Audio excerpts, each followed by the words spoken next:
Assalamualaikum warahmatullahi wabarakatuh. Alhamdulillahi rabbil alamin. Wabihi nasta'in ala umurid dunya waddin. Summa salatu wassalam ala khairi man ba'athahu Allah rahmatan lil alamin. Sayyidil anbiya'i wal mursalin, Rasulullah Muhammad sallallahu alaihi wasallam wa ala alihi wa ashabihi ajma'in. Allahumma allimna ma yanfa'una wanfa'na bima 'allamtana wa zidna ilma innaka antal alimul hakim. Bapak-bapak, ibu-ibu, saudara-saudari, jamaah kajian setiap Selasa ba'da subuh di Masjid Al-Jihad yang dirahmati Allah. Marilah kita bersyukur kepada Allah seraya berucap Alhamdulillah. Selawat berangkaikan salam kita hadiahkan kepada Rasulullah. Allahumma salli wa sallim wa barik alaih. Jamaah rahimakumullah, kembali kita berjumpa dalam kajian seputar surah Al-Anfal, dan kita sudah kaji hingga pekan yang lalu hingga ayat ke-11. Allah Subhanahu wa taala menyebutkan satu persatu apa yang menjadi nikmat dan karunia serta pertolongan yang Allah berikan kepada orang-orang yang beriman, yang kokoh tetap berjuang di jalan Allah. Mulai dari bagaimana Allah Subhanahu wa taala menggambarkan doa Nabi dan seluruh para sahabat bermunajat kepada Allah, meminta pertolongan kepada Allah. Istastaghitsuna rabbakum. Digambarkan pada jumpa yang lalu Rasulullah hingga mendekati perang akan berkecamuk masih disibukkan dengan munajatnya kepada Allah Subhanahu wa taala. Allahumma in tahlik hadhil isbah lan tu'bad min ba'di.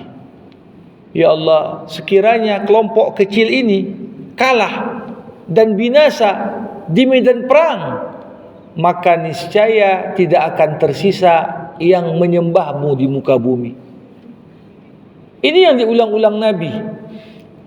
Sekiranya Abu Bakar tidak menjemput Nabi dari kemahnya, mengingatkan perang akan segera berkecamuk, mungkin Rasulullah masih larut dalam munajatnya.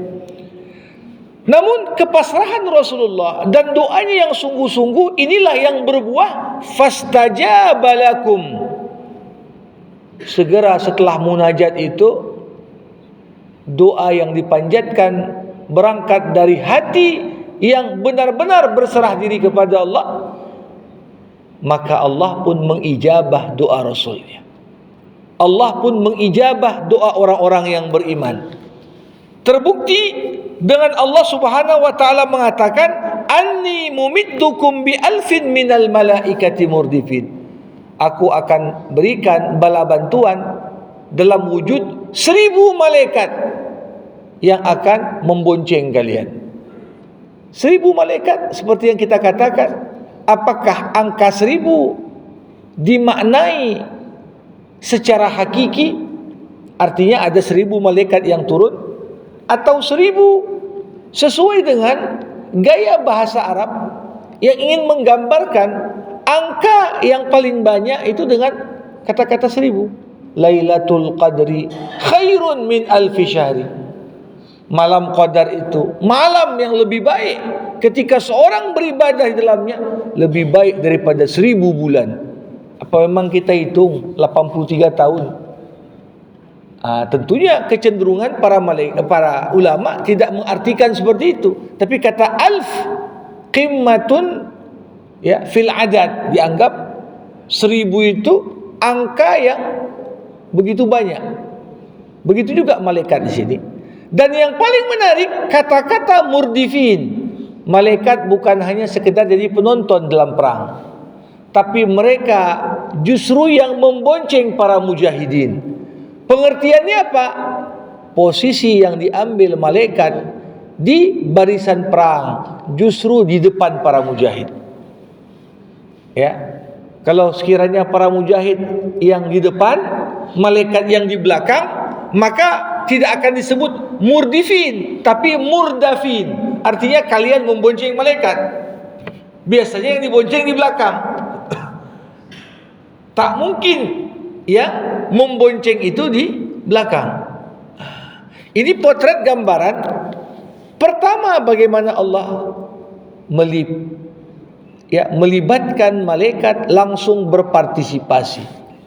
Makanya dikatakan oleh para ulama dan para sejarawan, banyak perang di zaman Nabi malaikat ikut serta, tapi satu-satunya perang yang malaikat berpartisipasi secara aktif ikut di medan perang, bukan hanya memberikan motivasi tapi juga ikut berperang, hanya di perang Badar. Jamaah rahimakumullah. Kemudian digambarkan juga kaidah penting di pertemuan yang lalu, wa man nasru illa min indillah. Kemenangan itu hanya datangnya dari Allah. Saya sudah gambarkan bagaimana kemenangan itu ada nasrun takwini. Kalau dua kelompok sama-sama tak beriman, maka yang menang pada umumnya yang lebih banyak personilnya, yang lebih kuat ya perlengkapannya, persenjataannya. Itulah aturan main yang berlaku. Tetapi kalau perang itu melibatkan di sisi yang lain ada kelompok orang-orang yang beriman, maka ada di sana namanya nasrun istihqaqi wa nasrun tafadduli. Nasrun istihqaqi, kalau umat Islam ya punya perlengkapan yang sama kuat, punya jumlah yang sama banyak, kita beribadah, musuh tak beribadah, maka kemenangan gemilang akan diraih. Kenapa? Kita punya satu hal yang tak dimiliki musuh.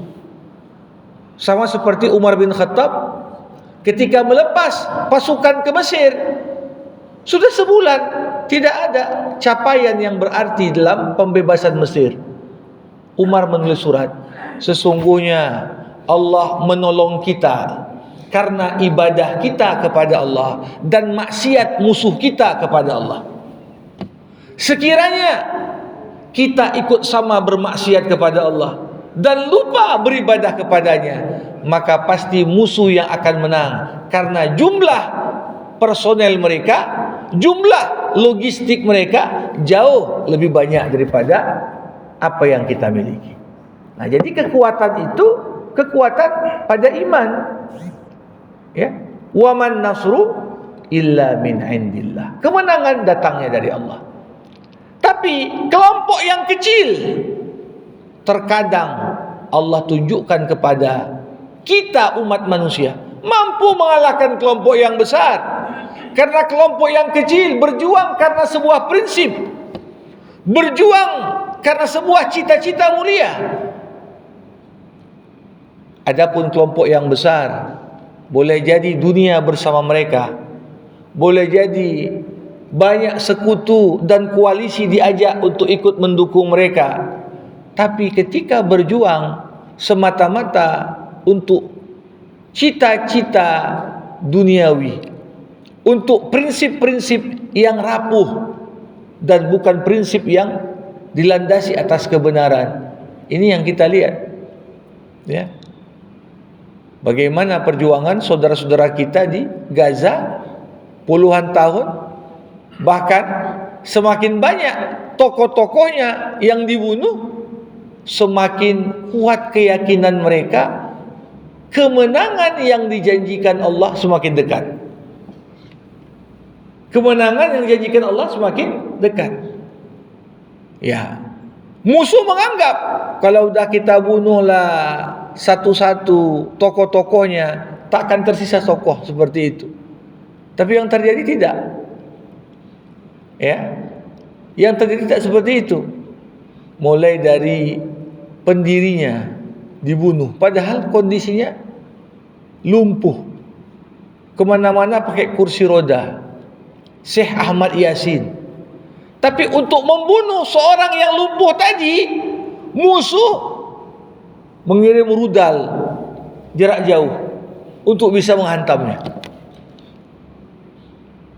Dr. Rantisi bersamanya berapa kali berganti.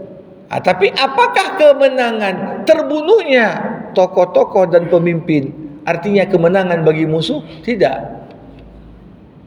Yang terjadi, jamaah rahimakumullah, kemenangan yang paling tinggi adalah ketika prinsip dan tujuan mulia yang kita perjuangkan justru itu yang tercapai. Jadi enggak selalu orang yang menang tuh dia hidup. Kadang-kadang mungkin orang berjuang bahkan dia meninggal dunia dan terbunuh, tapi dianggap dia menang. Kenapa? Prinsipnya lah yang berdiri tegak. Jadi hitung-hitungan menang dan kalah itu berbeda. Wa man nasru illa min indillah. Dalam ayat yang lain Allah katakan, iyansurukumullahu fala ghaliba. Kalau Allah sudah menolong kalian, maka tak ada yang dapat mengalahkan kalian. Jemaah rahimakumullah.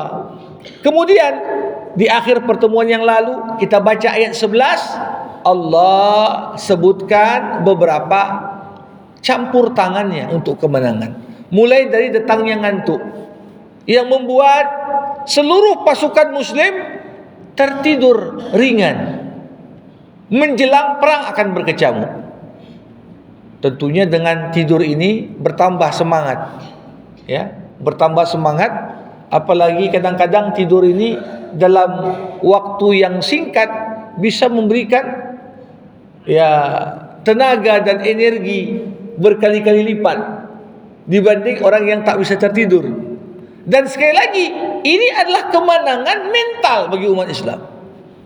Karena biasanya orang yang ketakutan tak datang tidur itu. Kalau besok ada kejadian yang kita khawatirkan, jangankan tidur, ngantuk pun tidak. Membayangkan apa yang mungkin akan terjadi yang kita khawatirkan. Bukan hanya itu, Allah turunkan air hujan dari langit. Jemaah rahimakumullah, ini ada satu pembelajaran penting yang di pekan lalu belum saya sebutkan. Bayangkan di medan perang saat umat Islam harus menghadapi musuh, Allah masih memerintahkan kepada umat Islam untuk solat berjemaah. Makanya ada yang dikenal namanya solat khauf. Solat khauf. Bayangkan di medan perang musuh di depan, disuruh kalau mau solat jangan solat sendiri-sendiri, solat berjemaah. Dengan mekanisme solat khauf.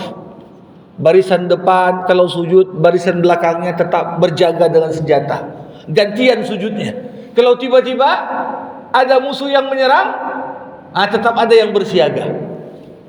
Artinya apa?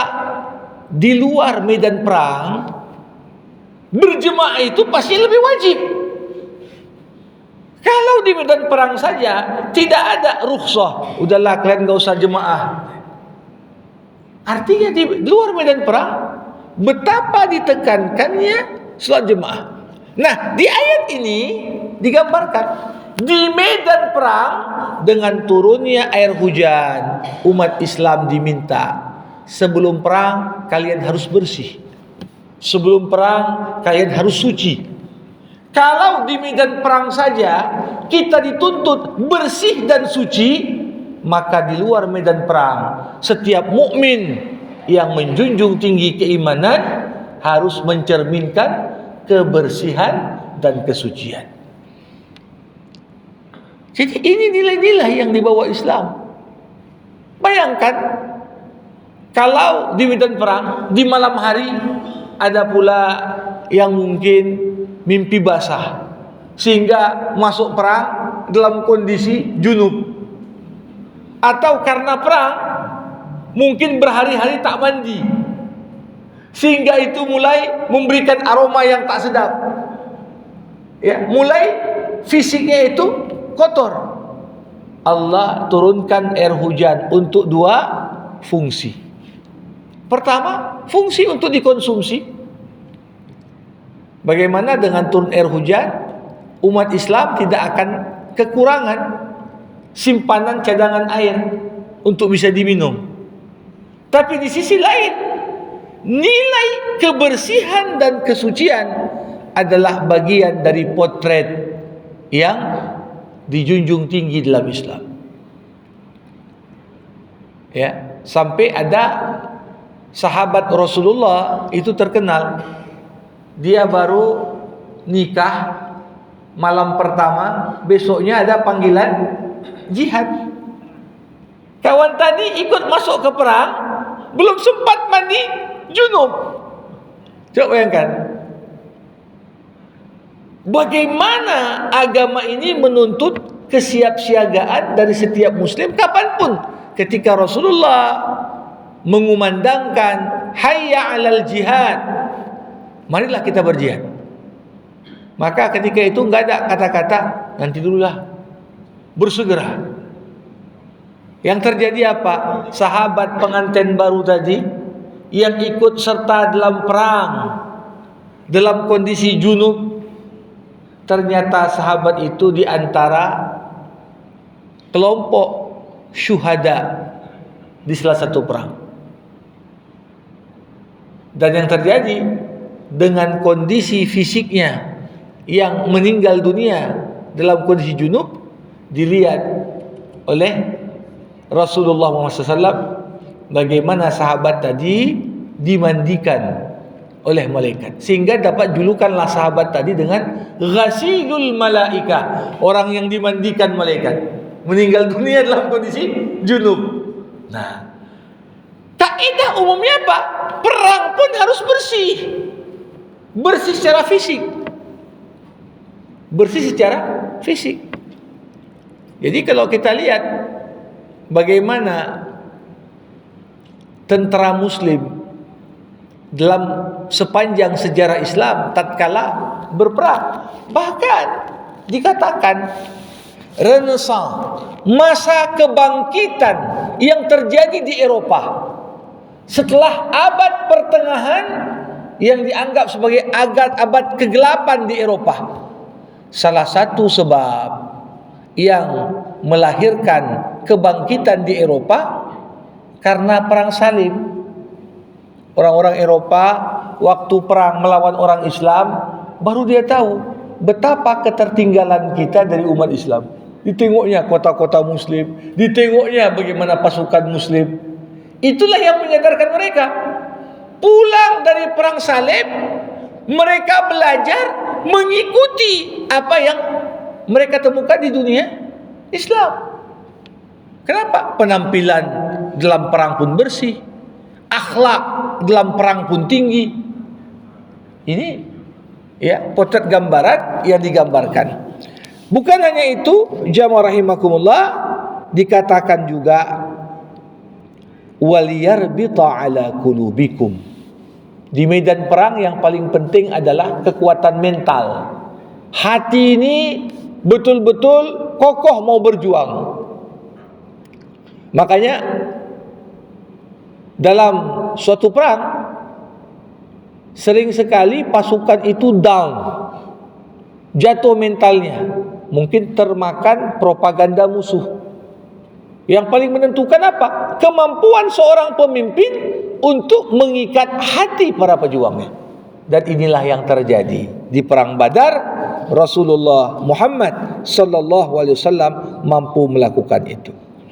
Jamaah rahimakumullah, di ayat ke-12 Allah berfirman, "Idh yuhi rabbuka ilal malaikati anni ma'akum fathabbitul ladzina amanu sa'ulqi fi qulubil ladzina kafaru ar-ru'ba fadribu fawqal a'naq wadribu minhum kullabanan."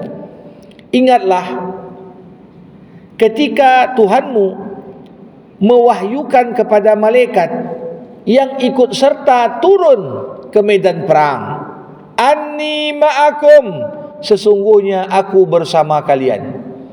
Allah ngomong kepada para mujahidin yang disampaikan oleh para malaikat, wahai para mujahid, aku bersamamu. Apa makna dari kata Allah membersamaimu? Jamaah rahimakumullah, dalam kajian tauhid, ma'iyatullah, kebersamaan Allah, dibagi para ulama menjadi dua bentuk. Ada namanya ma'iyatun ammah, kebersamaan umum. Ada namanya ma'iyatun khasah, kebersamaan khusus. Semua manusia tanpa terkecuali Allah membersamai kita. Mau mukmin, mau kafir, mau fasik, mau munafik, Allah membersamai. Arti membersamai di sini, apapun yang kita buat, Allah tahu. Wa huwa ma'akum ainama kuntum. Dan Dia senantiasa membersamaimu dimanapun kau berada. Gak ada tempat yang tersembunyi dari Allah. Kalau kita ada tempat bisa tersembunyi dari KPK, ada tempat bisa tersembunyi dari kejaksaan, ada tempat bisa tersembunyi dari polisi, tapi tidak ada tempat bisa tersembunyi dari Allah. Kenapa? Bahkan yang kita simpan dalam hati pun Allah tahu.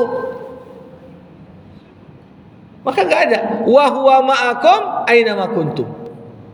Dimanapun kau berada, Allah mengawasimu.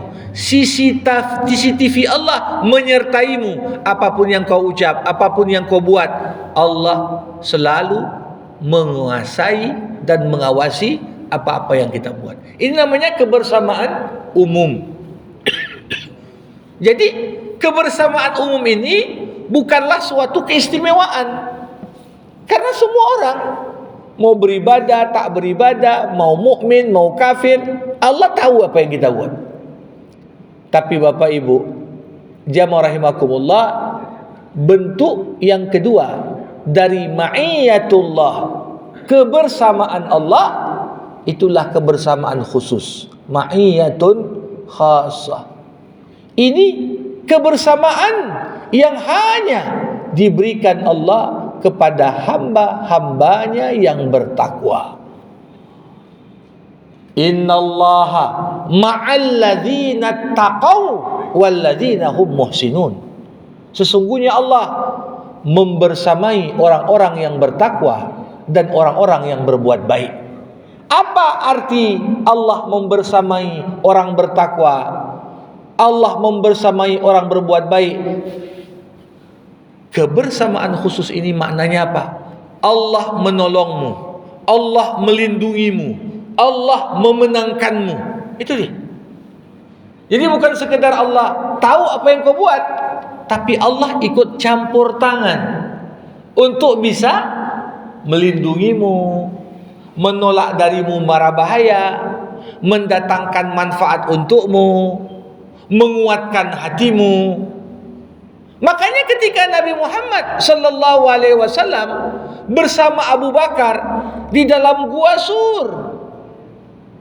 Gua Sur, gua yang sempit, di atasnya banyak celah-celah antara satu batu dengan batu yang lain. Para pembunuh bayaran berkeliling untuk mencari tahu mana Muhammad bersembunyi. Abu Bakar melihat dari atas, nampak kaki para pembunuh bayaran. Maka Abu Bakar pun berbisik kepada Rasulullah, Rasulullah, gawat kali kita ini. Kenapa? Para pembunuh bayaran itu sempat nengok ke bawah, nampak kepala kita. Kalau mereka nunduk ke bawah saja, melihat ke arah kakinya, nampaklah kepala kita, kata Abu Bakar dengan penuh kekhawatiran. Tapi lihat apa yang terjadi. Jawaban Nabi mencerminkan orang yang sama sekali tidak khawatir. Ketika Nabi berkata, "Ya Abu Bakrin, ma dhannuka bi'ithnaini Allahu salisuhuma. Wahai Abu Bakar, apa prasangkamu kalau ada dua orang kemudian Allah ada bersama keduanya, membersamai keduanya? Dikatakan oleh Rasulullah, la takhaf wa la tahzan, innallaha ma'ana. Jangan kau takut terhadap masa depan, jangan kau sedih menyikapi masa lalu, sesungguhnya Allah bersama kita.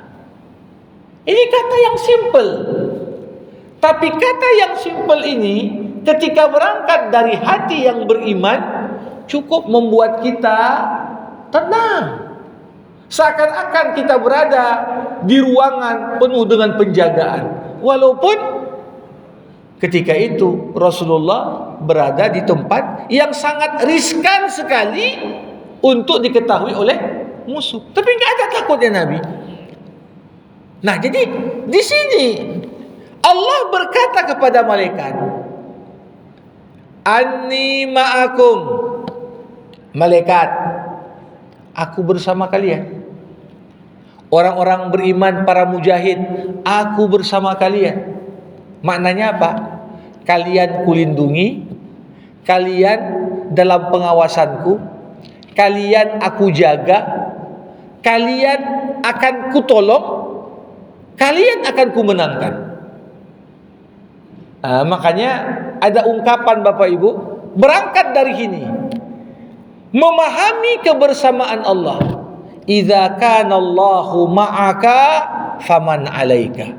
Kalau Allah membersamaimu, siapa pula yang berani melawanmu? Wa idza kana Allahu 'alaika faman ma'aka. Kalau Allah sudah jadi musuhmu, siapa pula yang berani membelamu? Kalau Allah di sisi kita, enggak ada musuh yang berani sama kita. Tapi kalau Allah sudah jadi musuh kita, kita melakukan sesuatu yang dibenci Allah dan Allah perangi. Kira-kira kita mau cari backing mana? Backing mana? Apakah minta backing dari KPK, atau dari kejaksaan, atau dari Kapolri, atau dari kabinet, atau bahkan dari presiden? Kira-kira bisa backup nggak? Tidak. Kalau Allah jadi musuhmu, siapa yang berani untuk membelamu? Ini yang perlu diyakini. Karena di zaman tergerusnya nilai tauhid, orang tak lagi mikir. Begitu tahu dia, oh deking kita ini orang kuat ini. Karena merasa didekingi orang kuat, berani untuk melanggar aturan Allah. Dia nggak tahu ketika kau langgar aturan Allah, seberapa banyak pun dekingmu, kalau dia sadar posisi yang diambilnya, maka suatu saat tidak ada yang dapat membelamu. Jamaah rahimakumullah. Nah, apa permintaan Allah kepada para malaikat? Fathabbitul ladzina amanu. Allah katakan, teguhkanlah mental dan pendirian orang-orang beriman. Jadi kunci dalam kemenangan itu apa? Mental. Kemenangan mental, kemenangan pendirian.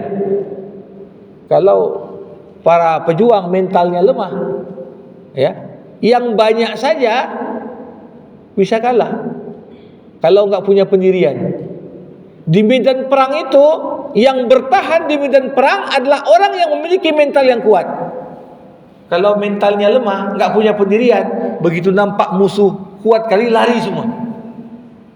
Lari di medan perang. Makanya dalam Islam, lari dari medan perang merupakan salah satu bentuk dosa besar. Dosa besar. Jadi bukan sekedar maksiat kecil. Kenapa? Kenapa lari dari medan perang dianggap dosa besar? Karena di momen itu dia berprasangka buruk sama Allah. Dipikirnya Allah enggak bersama dia. Padahal dia kalau memperjuangkan sesuatu yang diperintahkan Allah, ya pasti Allah membersamaimu. Larinya engkau dari medan perang, itu tanda lemahnya mental, tidak kuatnya pendirian. Dan nanti kita akan lihat di ayat 15, mungkin di pertemuan yang akan datang, larangan tegas lari dari medan perang kecuali untuk dua tujuan. Jadi ada kondisi-kondisi tertentu boleh lari, tapi bukan lari untuk tak ikut lagi dalam perang, lari untuk bagian dari strategi.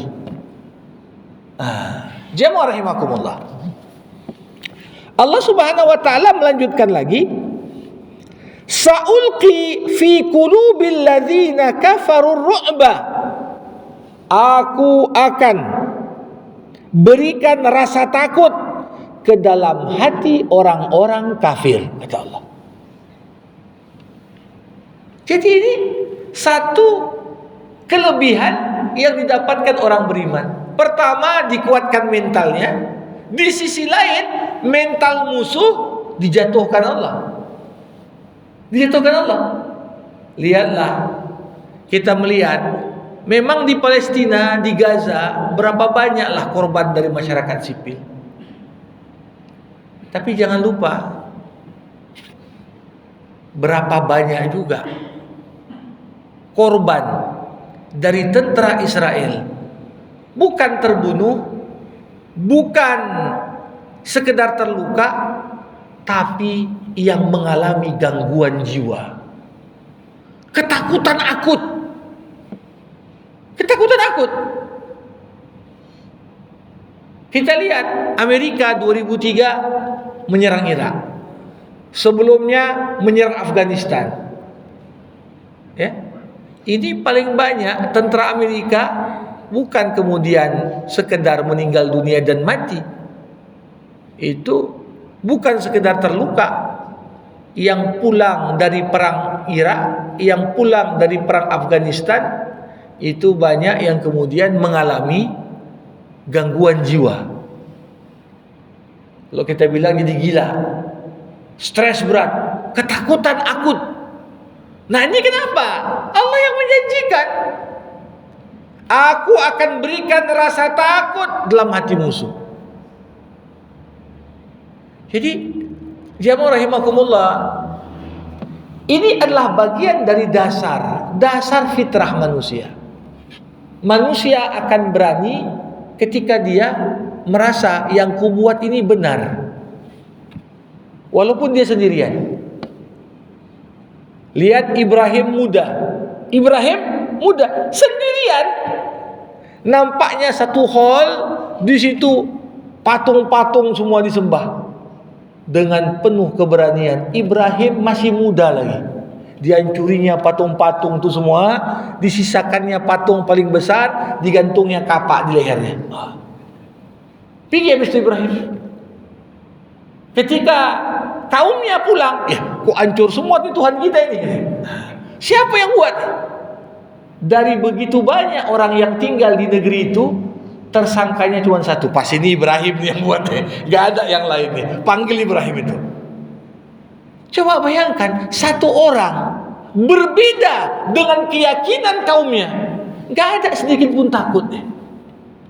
Kenapa? Kalau kau benar, ngapain takut? Ketakutan itu akan menggerogoti mental orang yang salah. Makanya sekarang ini orang yang benar itu ditakut-takuti. Cepat periksa jaksa ini, cepat periksa ini. Supaya apa? Jangan ngomong banyak kali dia.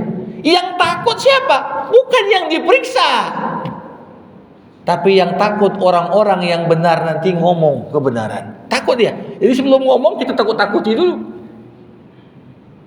Maka di sini jamaah rahimakumullah, ketika kita benar, Allah berikan ketenangan dalam hati.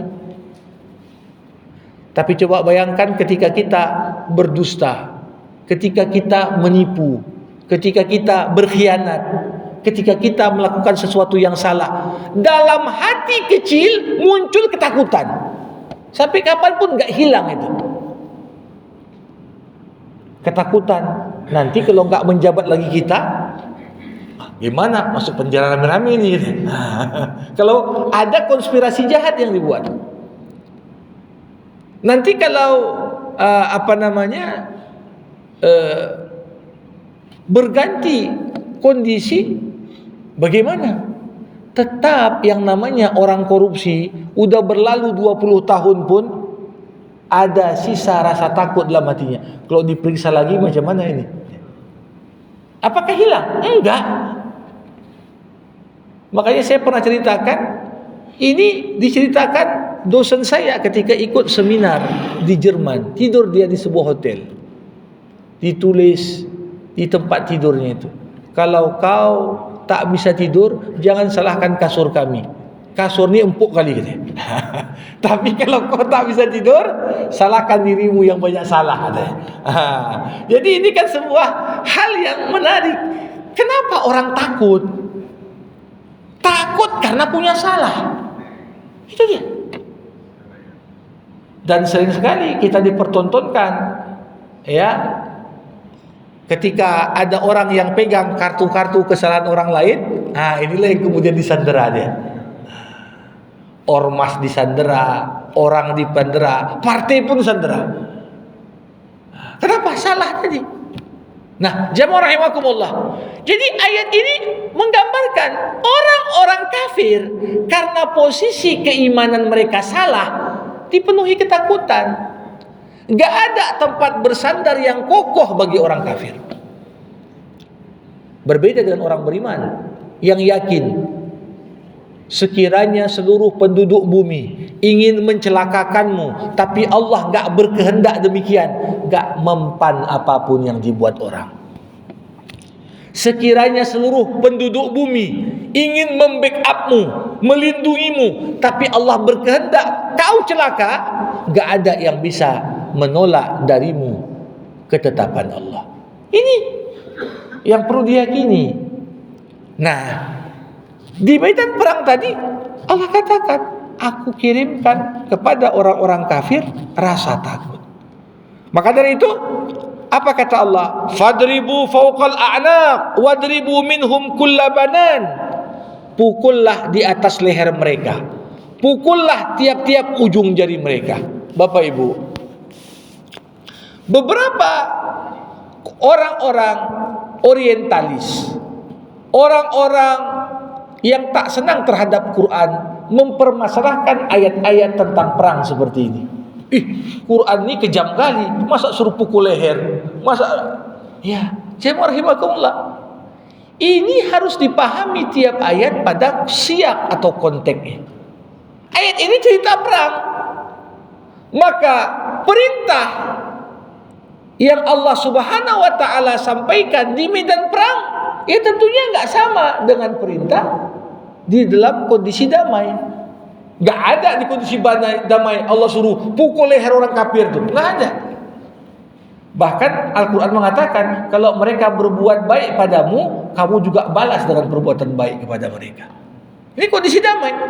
Tapi kalau kita tak mampu membedakan mana kondisi damai sama kondisi perang, kita permasalahkan perang ini.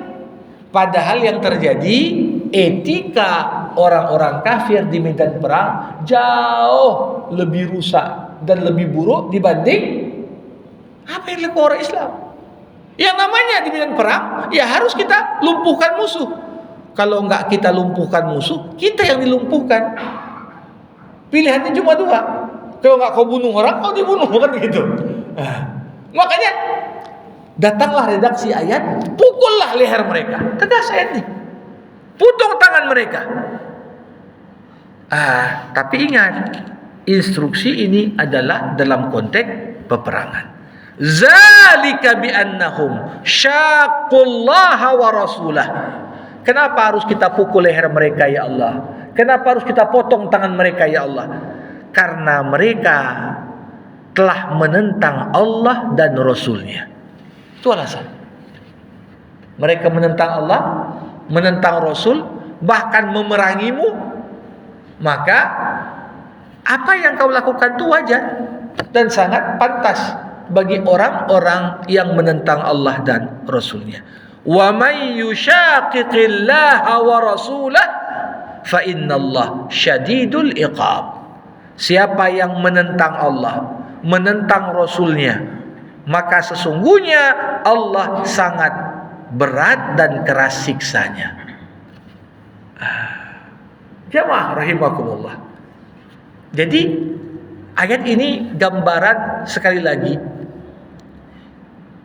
Allah Subhanahu wa taala menghukum musuh lewat memenangkan orang Islam. Tapi jangan lupa, kadangkala Allah menghukum umat Islam dengan memenangkan musuh. Sebagaimana musuh kalah dengan memenangkan umat Islam, kadang-kadang Allah juga mau menghukum orang Islam. Kenapa menghukum orang Islam? Karena keteledoran kita, karena kelalaian kita, karena kita yang ngaku muslim justru tak mengamalkan apa yang Allah Subhanahu wa taala instruksikan, maka sengaja Allah buat kalah, dimenangkan musuh. Tujuannya apa? Untuk mengingatkan kita. Makanya tadi kata-kata Umar bin Khattab itu perlu kita ingat selalu. Sesungguhnya Allah memenangkanmu karena ketaatanmu kepada Allah dan kemaksiatan musuhmu kepada Allah. Kalau sekiranya musuhmu bermaksiat, kau pun juga maksiat, ya udah, sama berarti kalian. Maka musuh akan mengalahkanmu dengan kekuatan senjatanya. Ini yang terjadi. Ditulis dalam sejarah bagaimana kontrasnya kondisi umat Islam di Andalusia di awal eksistensi Islam di Eropa dengan di akhir masa eksistensi Islam di Eropa. Ketika di awal Islam masuk Andalusia, itu ketika terjadi perang, nampak oleh musuh, anak-anak nangis. Kenapa kau nangis? Aku tak dikasih ikut berjihad sama ayahku. Nangis dia. Ini awal eksistensi Islam di Andalusia. Bahkan anak-anak pun merasa ini tanggung jawabku bela agama. Tapi di momen bahkan hampir satu persatu simbol Islam dan kekuasaan Islam hilang dari Andalusia. Yang nangis bukan anak-anak lagi, anak muda nangis. Kenapa engkau menangis? Aku diputus sama pacarku. Lihat, sama-sama nangis. Tapi satu nangis karena merasa kesempatan untuk bisa membela agama Allah tertutup untuknya. Satu lagi nangis hanya gara-gara urusan remeh-temeh di antara urusan dunia. Nah, ini seharusnya menjadi renungan pada kita, ya, sebagaimana Allah menangkan kita atas musuh, Allah hukum musuh dengan hukuman yang keras. Kadangkala sebaliknya, Allah menangkan musuh atas kita. Untuk apa? Supaya menyadarkan kita ternyata banyak perintah Allah, larangannya yang kita lalai untuk berpegang teguh kepadanya. Di ayat terakhir Allah katakan, zalikum, yang demikian itu, hukuman yang diterima orang kafir di dunia itu, fadzuquhu, maka rasakanlah hukuman itu, wa anna lil kafirin adzabannar. Hukuman di dunia apa? Kalah perang, terbunuh. Hukuman di akhirat apa? Masuk neraka.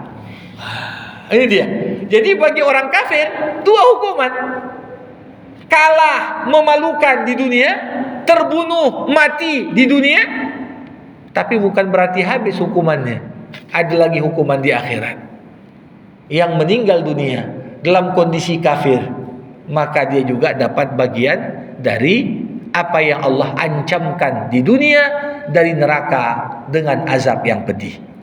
Jamaah rahimakumullah, ini yang dapat disampaikan. InsyaAllah di ayat ke-15 jumpa kita pada pekan depan.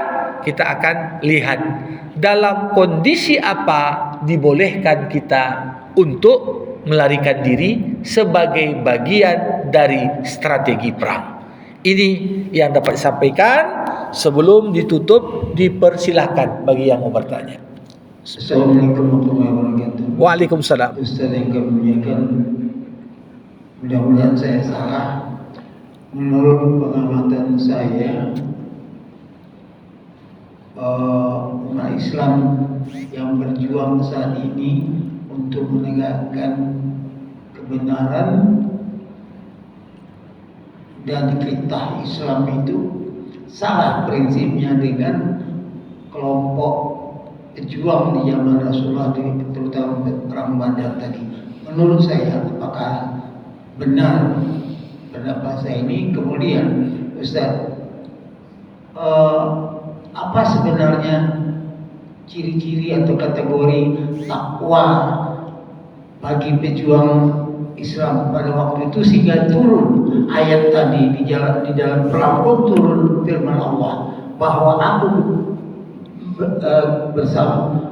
bersama menyamai kalian, bersama kalian, kata Allah. Sehingga kenapa sekarang ini, apakah tahu pejuang-pejuang Islam ini konsep-konsep sehingga turunnya bantuan Allah itu? Karena saya lihat belum turun bantuan Allah itu sana. Mudah-mudahan saya salah. Waalaikumsalam warahmatullahi wabarakatuh. Bapak Ibu jamaah rahimakumullah, kalau ditanya, sebenarnya kalau ditanya prinsip antara yang memperjuangkan sama-sama prinsipnya itu li'la kalimatillah. Bagaimana Islam itu paling tinggi, tak ada yang lebih tinggi dari Islam. Itu niat. Namun yang perlu kita cermati, jamaah rahimakumullah, beragam masalah yang terjadi di tengah umat Islam ini kadang-kadang ditenggarai, disebabkan bukan karena semua orang, tapi ada oknum yang merusak. Saya katakan oknum. Tapi adanya oknum itu termasuk faktor memperlambat turunnya pertolongan Allah. Gak usah jauh-jauh kita lihat.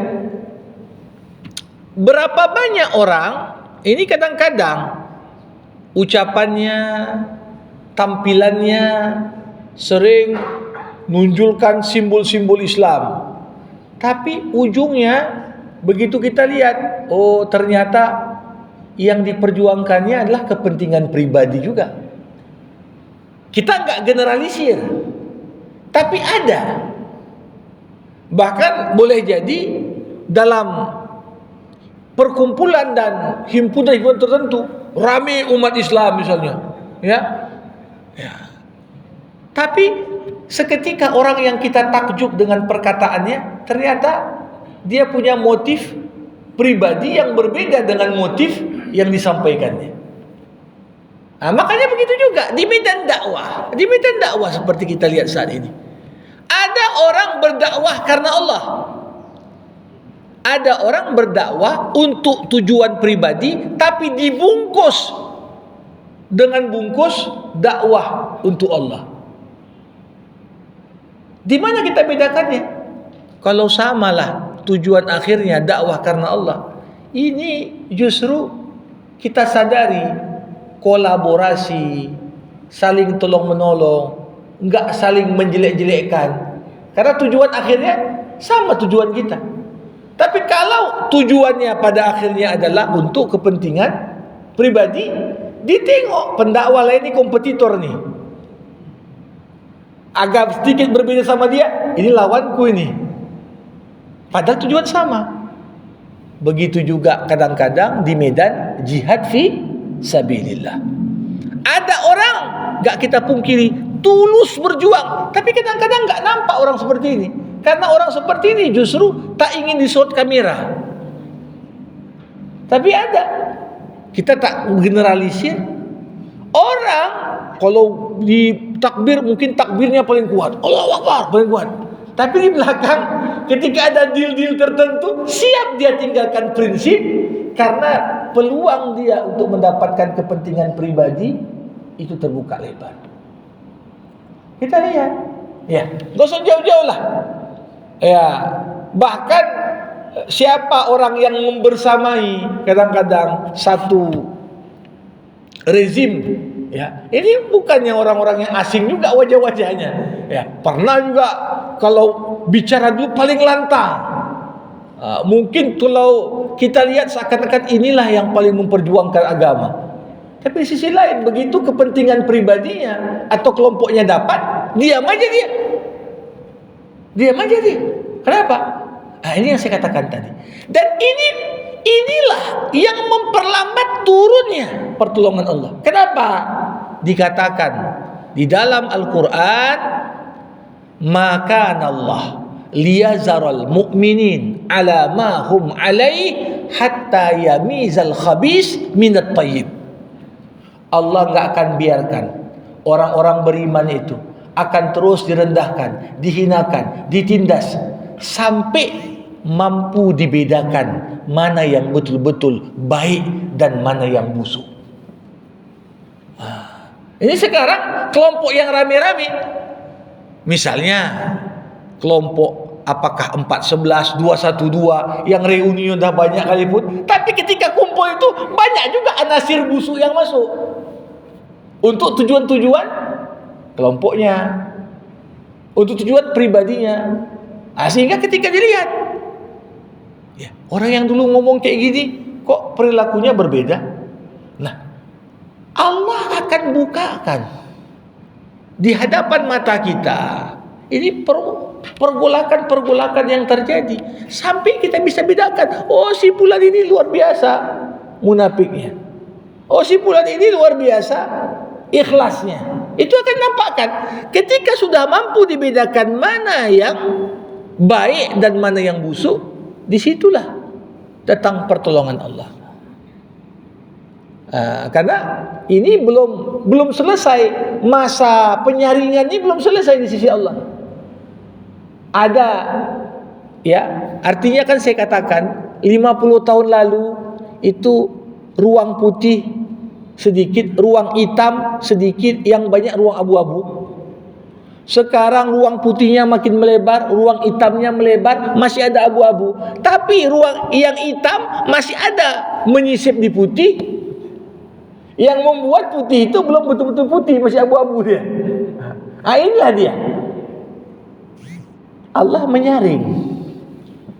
Makanya kenapa sejarah itu penting, dan itu pula yang diabaikan umat. Jangankan cerita sejarah 50, 70, 80, 100 tahun yang lalu, apalagi berabad-abad yang lalu. Kadang-kadang kejadian 2 hari lalu pun kita lupa. Padahal itu menyingkap siapa yang busuk, siapa yang baik. Sengaja Allah nampakkan. Tengok nih busuknya. Makanya dikatakan orang munafik pun kau bisa mengenalinya dari ucapannya. Kata Allah. Kita tak bisa tahu isi hati orang, tapi dengan ucapannya kita bisa mencium bau kebusukan kemunafikan itu. Ini yang pertama. Ya. Bagian kedua tadi siapa ingat? Bagaimana supaya takwa itu, makna takwa. Mana takwa yang membuat Allah membersamai kita? Takwa itu kan singkat kata, bagaimana takwa artinya menghadirkan Allah dan aturannya dalam hidup kita. Itu ya. Apapun mau kita buat, kita ingat kau nanti ditanya Allah. Kalau mau buat apapun, apa aturan Allah tentang hal ini? Ikuti. Itu dia. Itu dia sederhananya. Makanya kalau dikatakan takwa, mengerjakan apa yang Allah perintahkan, ya, meninggalkan apa yang Allah larang. Itulah dia. Takwa adalah berhati-hati ketika berucap. Kenapa berhati-hati? Karena tahu apapun yang kau ucapkan ada pertanggungjawaban di hadapan Allah. Apapun yang kau buat ada pertanggungjawaban di hadapan Allah. Walaupun mungkin di dunia kasusnya diputihkan, apakah berarti diputihkan juga di akhirat? Tidak. Di dunia bisa aja. dibatalkan TAP MPR ini, dibatalkan TAP itu, dibatalkan aturan ini, untuk diputihkan kasusnya, supaya ditulis dalam sejarah, enggak bersalah si fulan. Mungkin aja dikondisikan. Tapi apakah kesalahan yang kau buat itu bisa diputihkan di sisi Allah? Kalau udah meninggal, enggak sempat lagi tobat, enggak mungkin diputihkan. Tetap ada pertanggungjawaban. Ini yang perlu untuk kita renungkan. Jadi intisari takwa, hadirkan pertanggungjawaban kepada Allah. Yang kedua, ya, patuhi aturan Allah apapun yang kita kerjakan. Mudah-mudahan bermanfaat. Kita tutup dengan doa bersama. Alhamdulillahirabbil alamin. Hamdan yuwafi ni'amah wa yukafi'u mazidah. Ya Rabbana lakal hamdu kama yanbaghi li jalali wajhikal karim wa li 'azimi sultanik. Allahumma salli ala Sayyidina Muhammad wa ashghilidh dhalimin bidh-dhalimin wa akhrijna min bainihim salimin. Allahumma 'allimna ma yanfa'una wanfa'na bima 'allamtana wa zidna 'ilma innaka antal 'alimul hakim. Allahumma 'allimna ma yanfa'una wanfa'na bima 'allamtana wa zidna 'ilma innaka antal 'alimul hakim. Allahumma akhrijna min dhulumatil jahli wal waham ila anwaril ma'rifati wal ilm wa min wuhuli syahawat ila jannatil qurubat. Allahumma akhtim lana bihusnil khatimah wa la takhtim alaina illa bihusnil khatimah. Allahumma ati nufusana taqwaha wa zakkiha anta khairu man zakkaha anta waliyuha wa maulaha. Allahumma ansur ikhwanna al-mujahidin fi kulli makan wa fi Filistin bi rahmatika ya arhamar rahimin. Allahumma ja'al jam'ana hadha jam'an marhuma wa tafarruqana min ba'dihi tafarruqan ma'suma. Rabbana atina fid dunya hasanah wa fil akhirati hasanah wa qina adzaban nar. Wa sallallahu ala sayyidina Muhammad wa ala alihi wa sahbihi ajma'in walhamdulillahi rabbil alamin. Terima kasih. Mohon maaf atas segala kekurangan. Hadanallah wa iyyakum ajma'in. Assalamualaikum warahmatullahi wabarakatuh.